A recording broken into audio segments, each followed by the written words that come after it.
je suis totalement autodidacte, c'est-à-dire que j'ai appris la lutherie, tout seul. Alors pourquoi tout seul? Parce que ça me plaisait, l'instrument me plaisait, hein, depuis tout petit, j'ai adoré démonter, les objets, n'importe quoi et je faisais de la guitare donc du coup je me suis, lancé, en autodidacte. C'est-à-dire j'ai acheté des livres, en anglais sur la literie et je me suis formé. J'ai déjà regardé comment ça se passait. J'ai acheté des outils. J'ai commencé petit à petit dans mon garage. Voilà. J'ai pas de formation de luthier. Voilà. Il y en a pas beaucoup en France.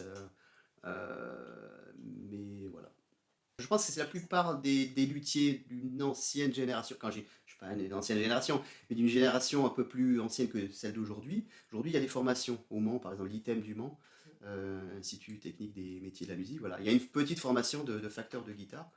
On appelle ça facteur de guitare.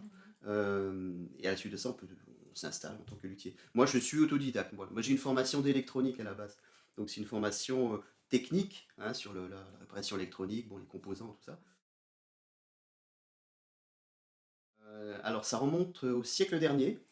Ah, je suis désolé, hein, alors j'ai commencé, on va dire, ma première guitare, je l'ai réalisée en 98. Et je me suis installé en 2002. Voilà, officiellement installé luthier en 2002. Ça fait, je sais pas, 21 ans officiellement maintenant. Voilà. Ma toute première guitare, je l'ai toujours ici dans l'atelier, je la garde parce que c'est ma toute première guitare. C'est un symbole, quoi. Voilà. Donc dans le garage, je fabriquais ma guitare dans le garage avec des outils, les moyens du bord. J'y suis arrivé parce que c'est un métier de passion. Donc j'y suis arrivé et je me suis dit, voilà, mon métier, il est là, point. On a eu fait dans le cadre d'un festival à Montpellier, justement les internationales de la guitare, il y avait 3 jours de stage de lutherie, voilà, de connaissances générales sur la lutherie. Et il y avait Antoine Papalardo, qui est un grand nom de la lutherie, qui était là. Et donc j'avais fait bien sûr ce stage parce que je débutais, hein, on va dire. Et cette personne, ce monsieur est fabuleux. Il donne l'envie. Et il m'a donné l'envie de fabriquer des guitares classiques. Et c'est à partir de là, donc je peux le remercier. Merci Antoine. Et voilà. Donc à partir de là, je me suis dit, je vais faire de la lutherie classique. Voilà, au départ, j'étais parti pour faire de la lutherie électrique. Mais il donne, voilà, et c'est à partir de là. C'est pas vraiment une formation, mais je retiens toujours ce moment-là. Et on reste dans la guitare, donc 6 cordes, hein, on va rester sur 6 cordes, on reste dans la guitare, mais c'est pas le même domaine. La lutherie classique ou acoustique, on fait résonner du bois. On met une caisse de résonance, et en fonction du bois, des essences, des paramètres, on fait résonner du bois. Alors, c'est beaucoup plus subtil, c'est un vrai travail de luthier, de recherche et d'expérience. La lutherie électrique, on va plutôt s'intéresser à l'esthétique, la forme et l'esthétique. Le son, le son est important évidemment, mais il est plus produit par des micros magnétiques, parce que je les fabrique aussi, mes micros magnétiques. Voilà, plus produit par des micros magnétiques, et le bois lui-même sur une guitare électrique est, je vais pas dire secondaire, hein, mais il est moindre que nettement moindre que par rapport à une guitare acoustique, où là c'est vraiment l'expérience du luthier, le savoir-faire du luthier qui va faire sonner le bois, qui va faire que la guitare sonne bien. Il y a des fournisseurs de bois qui sont spécialisés, beaucoup en Espagne, qui sont spécialisés dans le bois de lutherie, hein, fourniture de lutherie. Donc eux déjà, il y a une présélection des bois, ils savent quel bois les luthiers vont utiliser, ils sont classés. Ils sont secs, c'est-à-dire normalement ils sont utilisables tout de suite. Moi, ou la plupart des luthiers, j'espère que les autres aussi font ça, on les prend, on les achète, on met une étiquette et on les oublie. J'ai des bois qui sont depuis le début, ils doivent avoir 17 ans d'âge. Donc j'ai des bois, je les garde, hein, précieusement, hein, je les réserve quand même avec des belles guitares. Mais voilà, on a des bois qui sont secs, stables. De toute façon, au-delà de 2-3 ans, le bois, il bronchera pas. Il n'y a pas de souci. Voilà. Mais on essaie justement, on fait son stock et on l'oublie. Et après, il y a un roulement. On rachète du bois tous les 2 ans et on le fait sécher. Voilà. Et des fois, on a des petites surprises qu'on a oublié ce bois-là. On dit, oh là, il est beau, magnifique, il sonne. Voilà, les résines sont vraiment sèches. Et ça, c'est quand même un plus. Voilà. On va rester sur les guitares classiques, par exemple. La guitare classique, On utilise quasiment tous les mêmes bois. Du palissandre, quels que soient les continents, l'Amérique du Sud, l'Inde, enfin l'Asie, Madagascar plutôt africain, hein, euh, le red cedar pour les tables ou l'épicéa. On utilise tous les mêmes bois, mais on n'a pas le même son. C'est bizarre. Il y a quelque chose. Et donc, c'est le savoir-faire du luthier. Donc, l'essence de bois est importante parce qu'on a une généralité. On veut un bois assez, pour le fond, un bois assez dur et dense, comme des palissandres. Résonnant, bien sûr, hein, il ne faut pas que ça soit mou. Et une table, justement, en résineux, plutôt légère et très vibrante. Voilà, plutôt donc des épicéas ou des red cedar. Les éclisses sont en palissandre, hein, comme le bois de fond. Voilà. Donc, on veut quand même une structure assez rigide, mais vibrante, voilà, qui amortisse pas le son, voilà, et une table très légère très légère et qui réagit sans avec la moindre avec une énergie très faible, voilà. Et, et tout le travail du luthier, c'est justement trouver les épaisseurs, sélection des bois, marier les bois, trouver les bonnes épaisseurs, le faire vibrer, voilà, il y a une partie de sensibilité. Ce n'est pas de la mécanique, c'est pas du carbone, c'est pas de l'acier. Donc il y a une sensibilité du luthier qui va faire que on- on va produire un son que le confrère n'aura pas, parce qu'il a une autre vision des choses. Voilà, moi j'utilise, moi je suis quand même assez moderne, même si j'ai 50 ans, je suis quand même assez moderne et j'aime bien, j'adore la technologie, j'adore les techniques nouvelles, donc c'est vrai, j'utilise donc, je fais des guitares à table massive, donc tout en bois, mais j'utilise aussi justement enfin, depuis 2007 maintenant, je fais des tables dites composites ou double table. C'est-à-dire que c'est deux couches de bois très fines et au milieu on a une structure en nid d'abeille. Voilà, donc ça fait. La table est allégée. C'est-à-dire au final on a deux tables, double top en anglais, mais il n'y a pas de table, il n'y en a qu'une seule, double top, mais elle est reliée par une structure en nid d'abeille qui fait que la table est beaucoup plus légère et beaucoup plus réactive. C'est beaucoup plus ouvert. Voilà. C'est une fibre polyamide. Voilà, ce qu'on appelle du papier aramide. C'est une fibre polyamide en hexagone. Donc hexagone, c'est mécaniquement, c'est ce qui est le plus résistant en compression. Euh, voilà, c'est une fibre synthétique. Voilà, pour ça que moi j'ai une gamme de guitares massive composite, on va dire, parce qu'il y a certains guitaristes qui ne veulent pas entendre parler de produits synthétiques, ce qui est dommage parce que ils se privent, je pense, ils se privent vraiment d'une musicalité. Voilà. Il faut essayer, hein, c'est une question de goût, hein. Dans la musique, hein, les goûts, les couleurs, hein, c'est pareil. Alors moi je suis assez simple. Alors je travaille plus sur l'ensemble général. C'est pas le barrage. Bon, le barrage bien sûr va, va, va induire un son, un certain mouvement de table, mais c'est pas ça qui va faire le son de la guitare. On peut pas définir une guitare que par sa table et son barrage. Voilà. Je pense qu'il y a un ensemble, il y a un volume de caisse, un volume d'air, il y a une façon de travailler, c'est plutôt une façon de travailler. Donc le barrage, j'ai un barrage en éventail classique, type Robert Boucher, enfin voilà, que je fais sur mes guitares traditionnelles, pour rester dans un esprit traditionnel. Après j'utilise des barrages dits lattice, en anglais lattice ça veut dire treillis, donc un treillis c'est des barrages, on vous montrerai, on verra tout à l'heure. Un assemblage de bois en treillis, donc il fait un maillage. Et après, il y a le système donc double table, où là, on a une table creuse. Enfin, il y a deux tables fines, et au milieu, une structure légère. Voilà. Alors là, on peut mettre l'un ou l'autre de barrage. Voilà. Je n'ai pas 36 000 barrages, parce que je préfère travailler sur une structure, sur un ensemble. Et j'utilise toujours quasiment le même barrage en éventail, c'est le même depuis des années. Comme ça, je sais que c'est pas mon barrage qui a fait ce son-là. Oui. C'est peut-être le bois, le type de bois, le volume d'air, voilà. Mais structurellement, voilà, je garde le même barrage. Comme ça, je peux avoir je peux essayer de le quantifier et de dire voilà, ce que j'ai changé, c'est pas mon barrage qui fait ça. Voilà. Oui, oui, je fabrique que des guitares dites haut de gamme, voilà, les guitares de concert.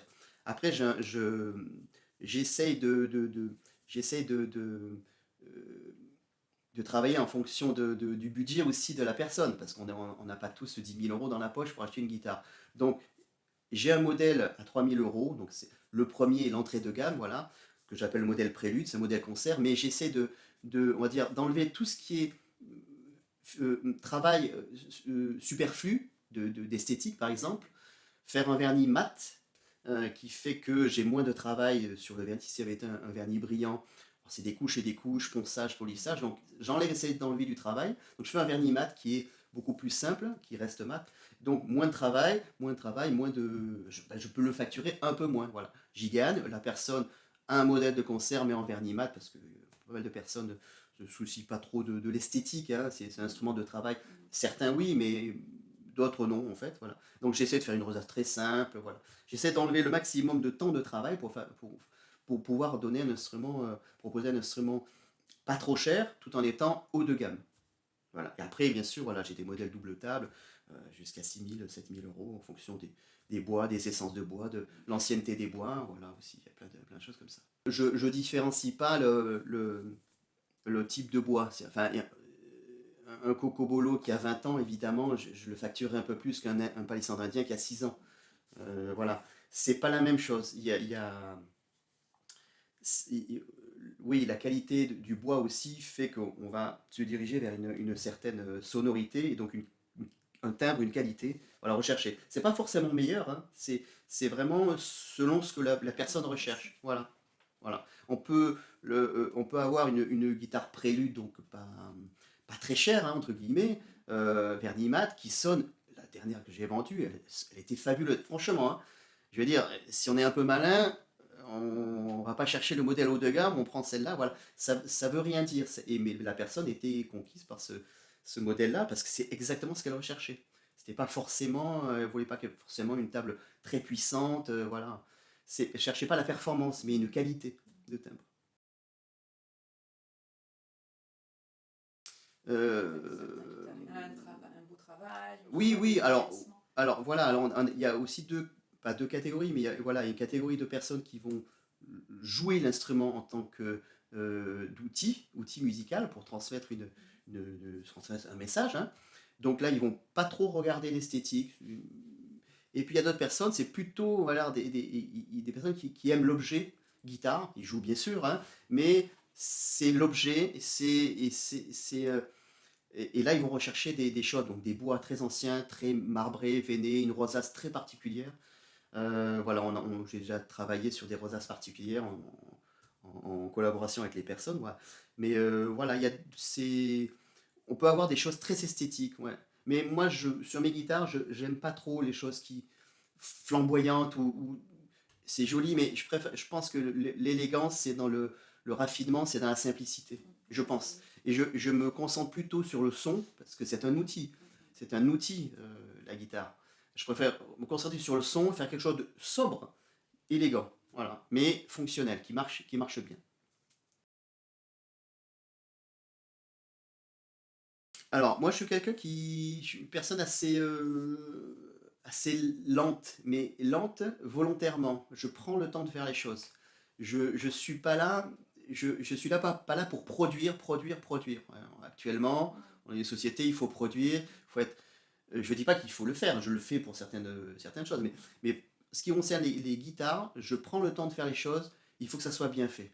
Si on le fait bien, contrôle, recontrôle, ça prend du temps. Donc une guitare à peu près, je dirais, avec le temps de séchage de vernis, on est à un mois et demi, selon le type de guitare. Voilà, dans ces eaux-là. Si je fais que ça, un mois, c'est jouable. Voilà, j'en fais qu'une à la fois, hein. J'aime pas, j'ai essayé d'en faire deux. On est moins concentré sur deux guitares. Voilà, je sais Gaëlle, elle a des potes. Voilà, c'est son mode de fonctionnement. Moi, je me concentre sur un instrument à chaque fois.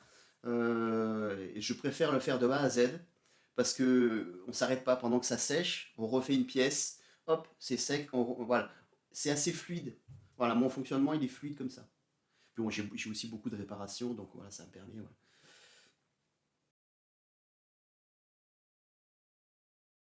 Donc j'ai été approché par Cyprien Barral, là, mon professeur du conservatoire d'Avignon, là, qui m'a dit fais-moi une guitare baroque. Bon, moi je connaissais pas les baroques, donc je me peux renseigner. J'ai trouvé des plans, j'ai trouvé des codes, j'ai regardé un peu, voilà. Et puis j'adore les challenges. J'adore qu'on me dise ouais, est-ce que tu peux faire ça? Et quand ça me plaît, je le fais. Et je le fais bien, hein, bien sûr, hein, je bâcle pas. Donc j'ai fait des moules éclises, voilà, j'ai fait des plateaux de montage, Solera à l'espagnol. J'ai fait tout ce qu'il fallait pour pouvoir en produire d'autres, voilà. Mais j'ai tout fait, voilà, j'ai tout fabriqué les outils avant pour en faire une. Donc voilà, et ça m'a vachement plu. Ce travail très fin de la guitare avec des frettes en boyau, donc ce travail à l'ancienne, hein, ça m'a vachement plu. Et j'aimerais beaucoup en refaire d'autres. Ouais. Voilà, mais j'ai pas la demande parce que je me dirige pas là, on fait beaucoup plus de classiques. Mais c'est vrai que je pense que ça me trotte dans la tête de faire vraiment des instruments plus anciens et aller vers une autre clientèle, voilà. Ça m'intéresse beaucoup. Et alors, moi, j'ai beau avoir 50 ans, je suis quand même un luthier moderne. J'aime la tradition, c'est-à-dire j'aime les guitares classiques, on peut les fabriquer de A à Z traditionnellement, euh, sans outillage moderne. On va pas revenir à la chignole, hein, bien sûr, on utilise quand même des perceuses ou des défonceuses pour faire des outils. Mais je travaille, moi j'ai une machine à commande numérique, ce qu'on appelle une machine CNC. Donc, c'est-à-dire on peut fabriquer, pas une guitare entière bien sûr, mais fabriquer des parties, des pièces des éléments de certaines guitares par ordinateur. On dessine les pièces et après on demande à la machine, à l'ordinateur de l'usiner, de la pré-tailler. Après la finition se fait toujours à la main. Donc voilà. Donc le fait d'utiliser ce type de matériel fait que je gagne beaucoup de temps et régularité, précision. La main, elle n'est pas aussi précise qu'une machine qui va reproduire exactement la même chose. Et là aussi, je peux, par exemple pour les chevalets de guitare classique, euh, je les, j'ai un fichier que j'ai dessiné et j'utilise toujours le même. Donc je sais qu'au niveau régularité, je suis régulier. Mon chevalet, il est exactement pareil que je l'ai dessiné. Je finis toujours à la main, il y a toujours le travail manuel. Mais voilà, je trouve qu'il faut utiliser des outils modernes pour être régulier, précis et être constant. Pour pouvoir proposer, quand quelqu'un demande, tiens, refais-moi à peu près la même guitare, enfin, je dis à peu près parce que refaire une guitare exactement, ça n'existe pas. Hein. C'est du bois qui vibre. Voilà. Donc, on peut se rapprocher de quelque chose d'existant parce que j'utilise des outils précis. Voilà. Et puis, avec ce genre de machine numérique, on va dire fraiseuse à commande numérique, c'est ni plus ni moins qu'une défonceuse dirigée par ordinateur. Hein. C'est pas un appui sur un bouton, tout est fait comme ça. Derrière, il y a un travail intellectuel, je vais dire, même si, bon, je ne le suis pas trop, mais il y a quand même un travail de réflexion, dessin de pièces, usinage, et voilà, il y a quand même un travail de conception qui est important et qui me plaît en fait. Ça me plaît beaucoup de créer des trucs comme ça. Et, et, euh, et, euh, et je peux répondre à des demandes précises. À l'heure actuelle où on doit être productif, je ne peux pas dire à quelqu'un qui veut un arbre, un dragon en acre sur toute la touche, j'ai déjà eu un acre sur toute la touche, si voilà, je veux ça, fais-moi ça à la main, à l'ancienne, on peut, ça va me prendre des semaines. Et ces semaines-là, je ne vais pas lui facturer, c'est pas possible. Donc, je le fais, je dessine par ordinateur, je dis à la machine quand tout est prêt, voilà, découpe-moi la pièce, et là, je peux l'incruster, voilà. Du coup, la personne qui m'a commandé ça est, est contente, elle est satisfaite. Moi, je suis satisfait, j'ai pu répondre à la demande, et tout le monde est content. Voilà, donc je dis ça parce qu'il y a beaucoup de personnes conservatrices, hein, estiment qu'il faut revenir à la chignole pour fabriquer des choses comme avant. Oui, mais non. Je pense qu'il faut savoir utiliser l'outil moderne pour pouvoir répondre à la demande, être performant, parce que et être efficace, et économiquement, il faut que tout le monde mange.